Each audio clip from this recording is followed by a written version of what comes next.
बंगाल विधानसभा में रेप विरोधी बिल पेश कर दिया गया है।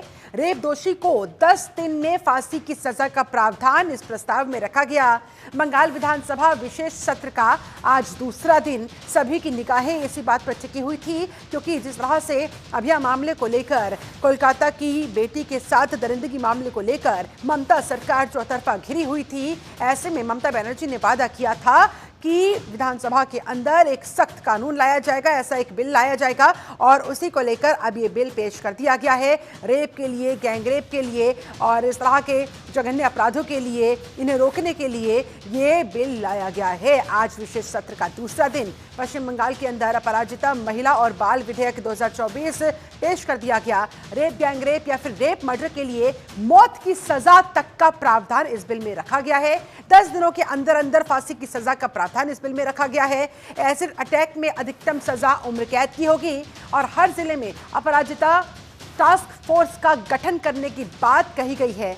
रेप, एसिड अटैक और छेड़खानी अगर कोई करेगा तो उनके खिलाफ सख्त कार्रवाई होगी। टास्क फोर्स बिल में चार्जशीट के बाद 36 दिन के अंदर अभियोजन पूरा करने का भी प्रस्ताव इस बिल में रखा गया है। और ग्राफिक्स के माध्यम से आपको बता रहे हैं कि इस बिल में क्या क्या खास है। पीड़ित की पहचान उजागर अगर की तो कड़ी कार्रवाई होगी, कानून का सामना करना पड़ेगा। इसके अलावा रेप, गैंगरेप या फिर रेप मर्डर के लिए सीधे तौर पर मौत की सजा का प्रावधान इस बिल में।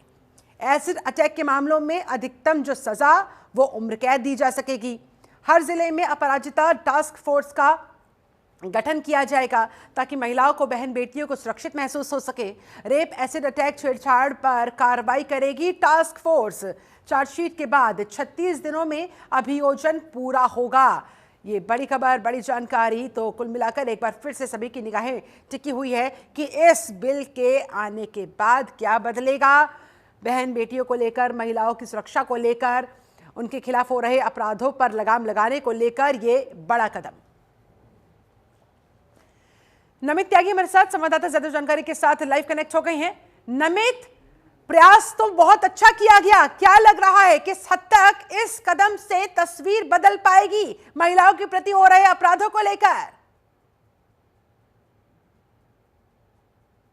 कि बिल्कुल जिस तरीके से पूरे देश के अंदर महिलाओं हो या फिर बच्चियां हो, उनके ऊपर अपराध हो रहे हैं, उस पर कंट्रोल करने के लिए पश्चिम बंगाल की सरकार ने ये पहला कदम जरूर उठाया, जहां पर एंटी रेप बिल जो है वो आज पश्चिम बंगाल की विधानसभा में पेश किया गया है। फिलहाल उस पर चर्चा हो रही है, लेकिन जो पश्चिम बंगाल सरकार के कानून मंत्री हैं और पश्चिम बंगाल के कानून मंत्री है मलय घटक, उनके द्वारा इस बिल को पेश किया गया। इस बिल का नाम दिया गया है अपराजिता महिला बाल विधेयक बिल 2024। हालांकि जब ये बिल पास हो जाएगा और कानून के रूप में तब्दील हो जाएगा, तब ये सरकार के सामने भी चुनौती होगी और बंगाल के प्रशासन के सामने भी चुनौती होगी क्या कि इस कानून को इंप्लीमेंट कैसे किया जाए, कैसे जमीनी स्तर पर इस कानून को लागू किया जाए। क्योंकि इस कानून में जो मोटी मोटी बातें कही गई हैं, जिस तरीके से कोलकाता के अंदर लेडी ट्रेनिंग डॉक्टर की मर्डर के बाद, रेप के बाद हत्या की गई, उसमें उसी को देखते हुए पूरे देश में जो आवाज उठ रही थी, वहां पर ममता बनर्जी ने एक बड़ा फैसला जरूर लिया है। बिल में मोटी बातें कही गई है कि जो रेप और गैंगरेप का आरोपी है उसको 10 दिन में, रहा है वो ये कि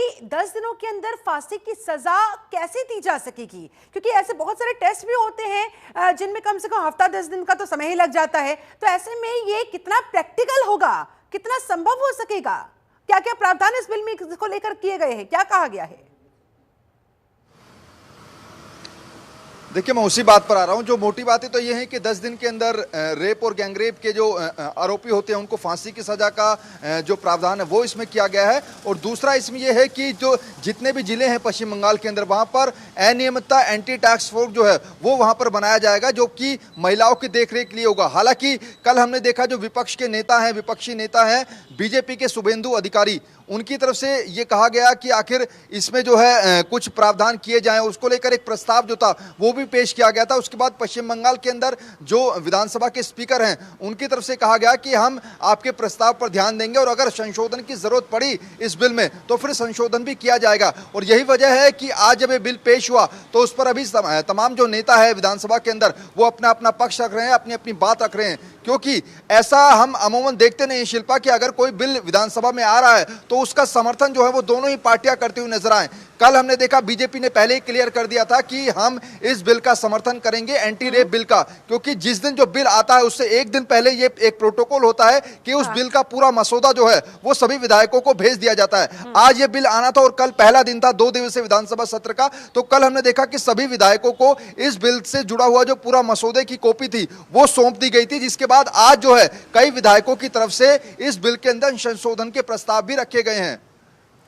संशोधन के प्रस्ताव रखे गए हैं। एक और इंपॉर्टेंट पॉइंट इस बिल को लेकर ये इस बात सामने आ रही है नमित की चार्जशीट के बाद 36 दिनों के अंदर अंदर अभियोजन पूरा हो जाएगा, 10 दिनों के अंदर सजा मिल जाएगी। तो थोड़ा कंफ्यूजन की स्थिति क्रिएट हो रही है, समझ में नहीं आ रहा ये कैसे होगा।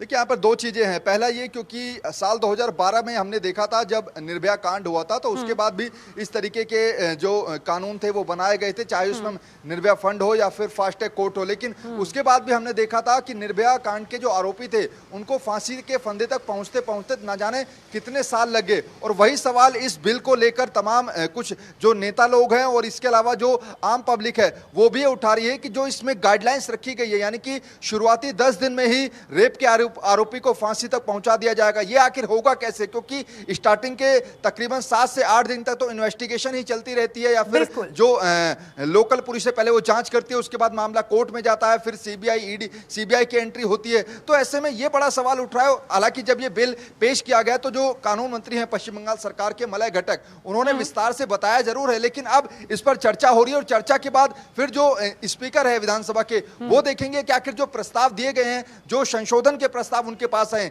क्या वाकई में इस बिल के अंदर कुछ संशोधन करने की जरूरत है या नहीं।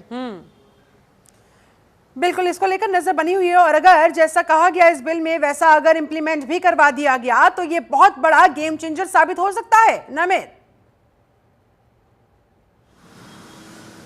देखिए बिल्कुल इसमें कोई दो राय नहीं। हालांकि जैसा कुछ लोगों से, कुछ लीडर्स से मेरी सुबह से दिल्ली के अंदर बात हुई है, उनका ये कहना है कि ये अच्छी बात है कि ममता सरकार ने इनिशिएटिव लिया है और पहला कदम जो है वो महिलाओं के ऊपर अत्याचार जो हो रहे हैं उसको रोकने के लिए बढ़ाया है। और अगर ये कानून यहाँ पर बनता है और इम्प्लीमेंट सही तरीके से होता है और पूरे पश्चिम बंगाल के अंदर अगर ये अपराजिता महिला बाल विधेयक बिल कानून में तब्दील होकर लागू होता है और उसके आंकड़े अच्छे आते हैं कि यानी कि महिलाओं पर हो रहे अत्याचारों में कमी आती है, तो फिर केंद्र सरकार को भी सोचना होगा कि इसी तरीके का कोई एंटी बिल जो है वो सेंट्रल लेवल पर यानी कि पार्लियामेंट के अंदर भी लाया जाए। बिल्कुल, बहुत शुक्रिया आपका नमित त्यागी इस पूरी बातचीत के लिए, जानकारी के लिए। तो इंतजार इसी बात का है कि आखिरकार एग्जैक्टली क्या कुछ इस बिल के अंदर प्रावधान रखे जाएंगे, वो कितने प्रैक्टिकल साबित होंगे, ग्राउंड जीरो पर कैसे उतारे जाएंगे, इसको लेकर क्या कुछ पूरी रूपरेखा तैयार की गई है इस प्रस्ताव के अंदर, इस बिल के अंदर इंतजार है। फिलहाल तो उम्मीद यही कि ये जो कदम ममता बनर्जी की तरफ से, ये जो पहल ममता बनर्जी की तरफ से की गई है, इसे सराहा जा रहा है। बीजेपी ने भी इसको अपना समर्थन दे दिया है और अब इंतजार है कि आखिरकार एग्जैक्टली इसमें क्या होगा क्या नहीं होगा, ये सबके सामने आए, स्पष्ट हो पाए और महिलाओं के प्रति बढ़ते जा रहे अपराधों पर अंकुश लग पाए।